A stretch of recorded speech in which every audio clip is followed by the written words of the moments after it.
It's the Wilk Report. I'm Michael Wilk, coming to you from Cleveland, Ohio, with a bit of news on the Rise of Skywalker front. Yeah, because when even Disney's shills in the media turn on the movie before it's even released, you know it's going to be awful.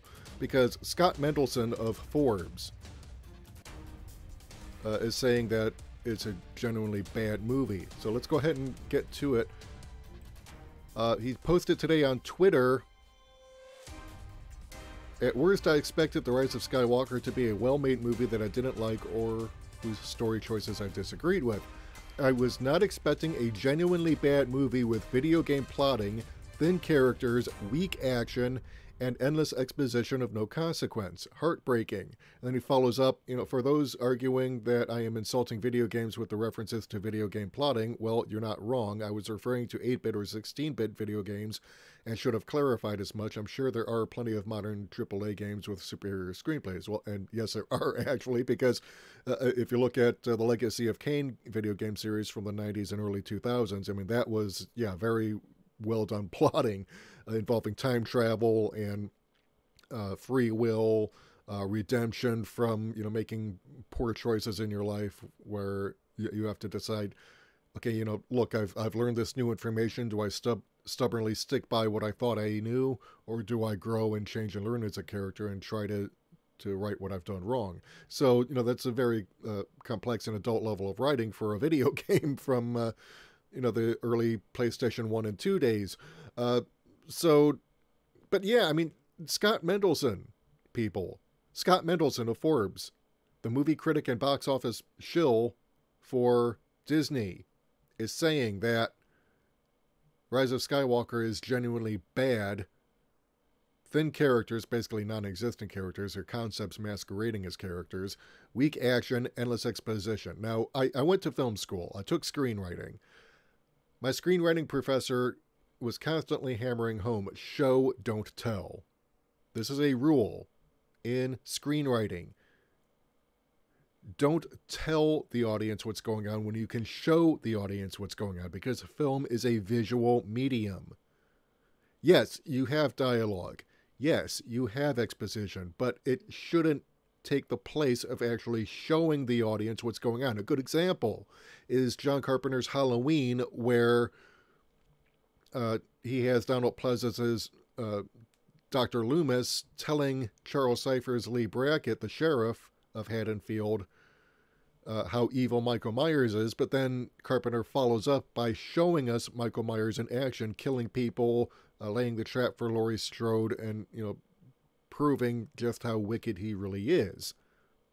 Carpenter gets away with that because he actually knows the rules of storytelling and therefore is able to break them, or if not break them, then bend them to the point where you can tell an entertaining story that doesn't talk down to you or insult your audience. People like Jar Jar Abrams and Rian Johnson never learned that. They talk down to their audience. They assume that the audience is too stupid to understand what's going on with regards to the visual elements, so they load it up with pointless exposition that takes the place of showing us. And this is one of the many, many problems going on. In fact, I will actually show you here from August 2018, Matthew Kadish, who wrote the 4-part series on the destruction of Star Trek. And he goes into how The Last Jedi destroyed the continuity of Star Wars.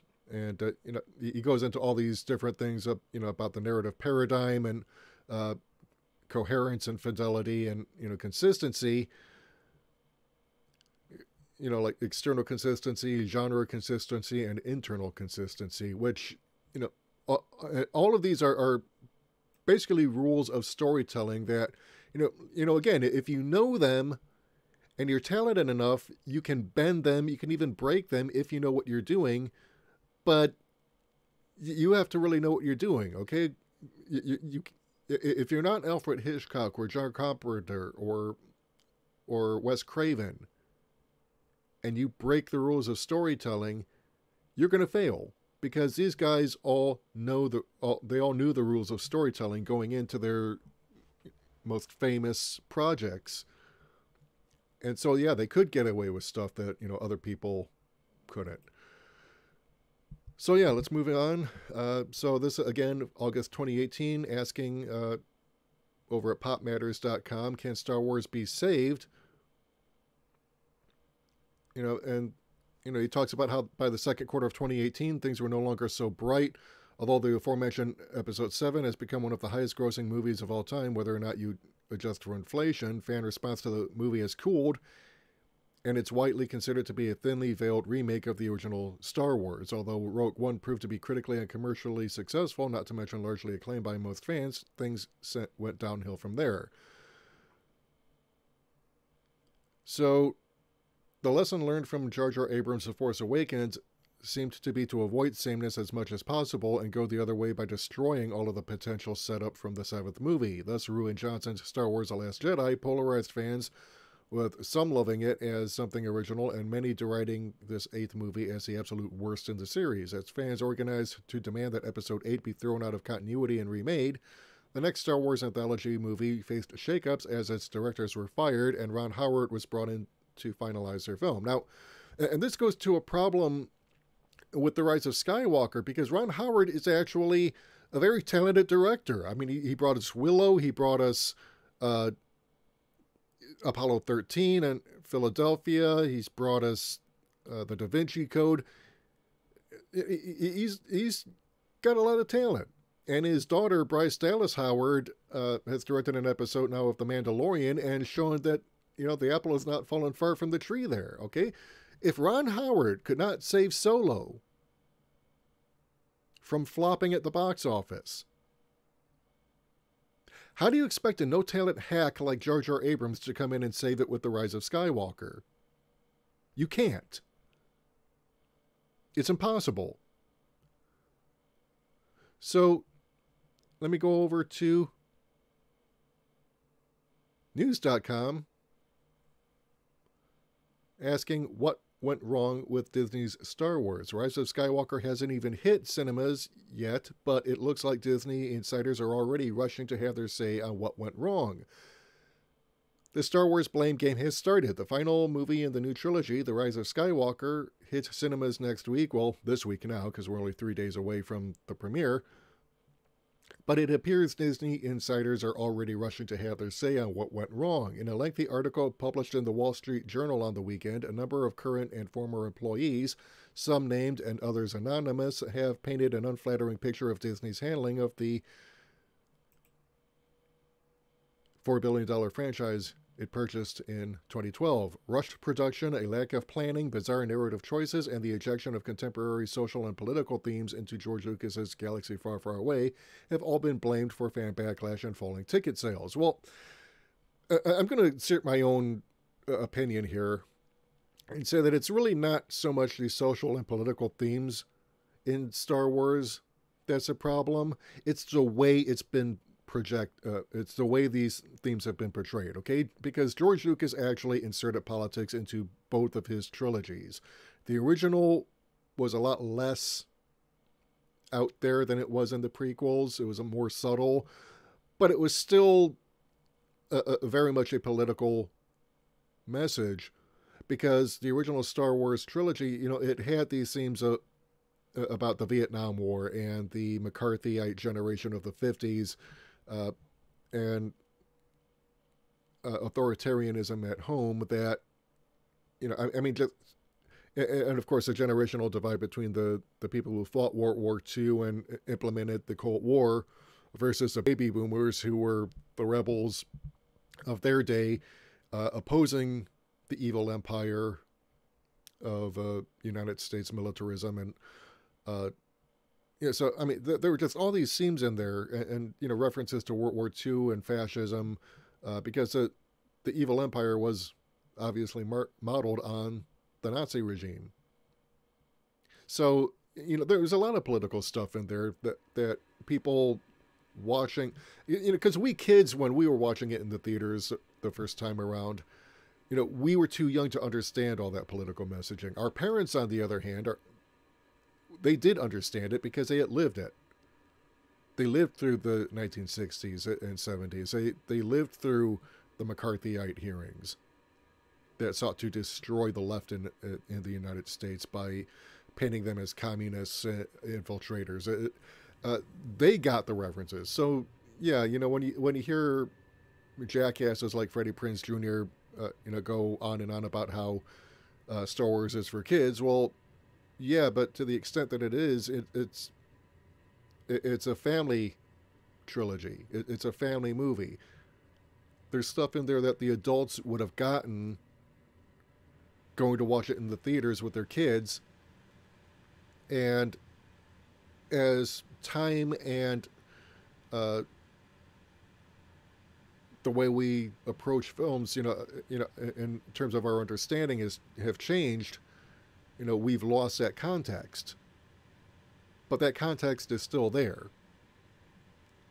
So it's not that there's politics in Star Wars. It's not even that there's leftist politics in Star Wars that's a problem. It's that the politics in Star Wars is forced down our throats. It's ham-handed. It insults our intelligence and bashes us for failing to appreciate the ham-handed manner in which we're being insulted. That's the problem. So yeah, let's move on because I've wasted enough time with that little rant. So Star Wars is political in the sense that it has a foundation in historical politics, the rise of dictatorships, the death of democracy, but it has never tried to take a stand on present-day issues, former Lucasfilm executive Howard Rothman told the paper. Mr. Rothman, who joined the company in 1980 and left 2 years ago, and of course that would have been in 2016, said some viewers now attribute contemporary movies to the content of the new movies. In a separate interview with Rolling Stone last week, Billy D. Williams, who played Lando Calrissian in The Empire Strikes Back and reprises a role in The Rise of Skywalker, made a similar comment when discussing the 2018 box office bomb Solo, in which his role was played by Donald Glover. Williams praised Glover as an actor, but said his hair was not how I thought of Lando. He was more Afrocentric with his hair. I have nothing against that, but when I created Lando, he was beyond all of that, he said. Williams said Lucas hadn't written Lando as a specific race. He was also not a fan of the film suggesting that Lando was in love with a droid. I think that's the reason they didn't have the success they could have had. Well, also because they fired the directors 2/3 of the way through the movie, essentially had to remake it, so you're making one movie for the price of two, and then, you're interfering with the story that the lead can't act and has to have an acting coach come along and hold his hand during production because he can't do what's required of him. And I mean, not even the talented Ron Howard could salvage Solo. So, my point being throughout all of this is that if even a talented filmmaker like Ron Howard cannot salvage a movie like Solo, do you really think a no-talent hack like Jar Jar Abrams is going to be able to save the entire Disney trilogy with The Rise of Skywalker? It's impossible. And then, of course, we have from last month, Colin Trevorrow, who was fired from this movie by Kathleen Kennedy. Yeah, good idea there. Says it was Jar Jar Abrams' idea to bring back Palpatine. Reveals his Last Jedi contribution. So, yeah, it says a long time ago in a galaxy far, far away, Colin Trevorrow was going to direct Star Wars Episode 9, but then it all fell apart. Trevorrow either walked away amicably or was fired, depending on whom you believe. In any case, he's gone, but his presence will still be felt in The Rise of Skywalker. Trevorrow and his writing partner, Derek Connolly, will both have a story by credit on the movie, which means a large part of the film's story was taken from whatever Trevorrow and Connolly came up with. While we don't know what Trevorrow deserves credit for yet, or blame for, here's something he definitely had nothing to do with: The Return of the Emperor. Trevorrow himself says that idea was all Jar Jar Abrams. We may never know what Colin Trevorrow's Star Wars Episode 9 would have looked like, but one thing's for sure, the Emperor would not have returned. Speaking with Empire, Trevorrow said, bringing back the Emperor was an idea Jar Jar brought to the table when he came aboard. It's honestly something I never considered. I commend him for it. This was a tough story to unlock, and he found the key. Well, no, he didn't. That said, there are still some of Trevorrow's ideas in the movie. He has a story credit, and he added to Empire. I'm grateful to Jar Jar Abrams for embracing some of our ideas. It's exciting that fans will get to see the moments that felt essential to all of us. I'm not a big Trevorrow fan, but I've yet to be sold on the idea of the Emperor returning. The character was clearly dead at the end of Return of the Jedi. He got thrown down a goddamn hole full of exploding lightning on the new Death Star, and then the Death Star blew up. On top of that, there has been zero hint of the Emperor's presence in the previous 2 Star Wars movies. Right, so, I mean, just... But, you know, it gets to the point, you know, after reading all this to you, I hope you've got the realization now that things have, you know, the way this franchise has devolved since Disney purchased it, and the way that people such as Kathleen Kennedy, who really cannot be trusted to make coffee without screwing it up, nevertheless, that they end up failing upward. But now we've got a franchise that's been around for over 40 years, and people have stopped caring about it. They've been put off that much about it to the point where not even the media shills can be bothered to defend it anymore. And this is really the problem with Star Wars as under Disney ownership, because Disney just has no soul anymore. It used to when Walt ran the company, and Walt, whatever you think of him and his racism and his anti-Semitism, you know, and you know, just look up some of that, and you know, you'll see just how evil he really could be. But he still injected his company with soul. The stories he told, even the most simplistic and childlike renditions of Brothers Grimm stories, and you know, stuff that had, you know, very adult and very horrific elements in them. You know, when he dumbed them down and turned them into kids' fare, you know, he still kept an element present in which, you know, the soul of the original material was retained, even as it was made family friendly. Then Michael Eisner and Bob Iger come along, taking over from Walt after he died. And what happens? They rip the soul out of the company. They treat it as though its only purpose is to gobble up everything in sight, rip the soul out of it, and then market it, you know, indefinitely, to the point where, you know, if something is put on the screen, like even a good show like Gargoyles, you know, at most they'll put it on for 2, maybe 3 seasons and then cancel it. So you end up with shows that really should go on for at least another season or 2, but end up being canceled because Disney, you know, doesn't think about what it's doing. It doesn't know how to handle its successful properties. And then, you know, when they fail to generate the money expected, they cannot be bothered to learn any real lessons from it, because they cannot accept that it was their decisions that destroyed the property in the first place that made it unprofitable.